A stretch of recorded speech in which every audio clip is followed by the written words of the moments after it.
Payot et la Fondation Payot pour la promotion de la lecture vous présente Marque-Page.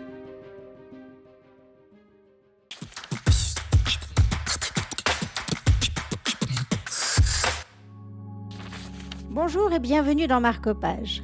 Pour la rentrée littéraire, les libraires de Payot, ici à Fribourg, nous dévoilent leur coup de cœur.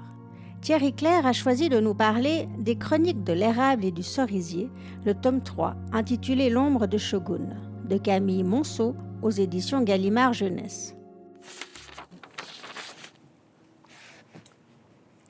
Alors, L'ombre du Shogun, c'est le tome 3 de cette série en fait, qui se passe au Japon, qui, je pense, est destiné à un public à partir de 13 ans, mais que les adultes peuvent aussi très bien lire. Là, dans ce tome-là, en fait, on va suivre Inaime, qui est l'héroïne. Enfin, il y a deux héros principaux, c'est Ichiro et Inaime. Et Inaime, en fait, dont on avait perdu la trace à la fin du premier tome. Et on va savoir ce qui s'est passé, ce qui lui est arrivé. Donc, elle va être kidnappée pour être ramenée auprès du shogun, en fait, en titre. Et elle va vivre de multiples aventures. Après, moi, ce que je trouve très bien dans cette série, c'est que, moi, en tout cas, de mon point de vue, je trouve que chaque tome est très différent. Parce que le premier tournait autour du théâtre et parlait beaucoup du kabuki, enfin, dans le milieu du théâtre et du kabuki. Le deuxième était plutôt aventure, c'était plutôt dans un milieu guerrier, parce qu'on suivait Ichiro dans une guerre, en fait, entre le shogun et les derniers résistants. Et celui-là, on est un peu à la cour, on est un peu aussi dans des temples. Il y a une partie qui se passe aussi dans les villages, où ils survivent en fait en revenant au théâtre.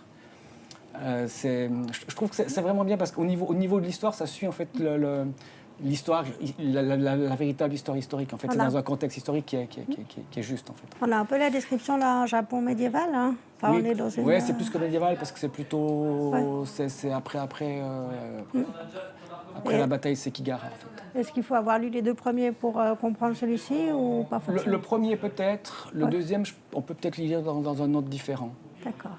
Bon, alors, on découvre peut-être 2-3 choses. Grande saga de ce livre qui a l'air vraiment bien. Mais il y en aura 4 en tout. Super, merci beaucoup.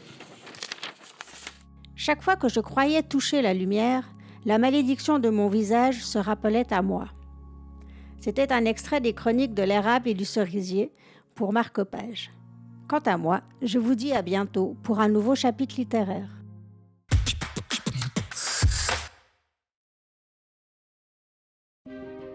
Payot et la Fondation Payot pour la promotion de la lecture vous ont présenté Marque-Page.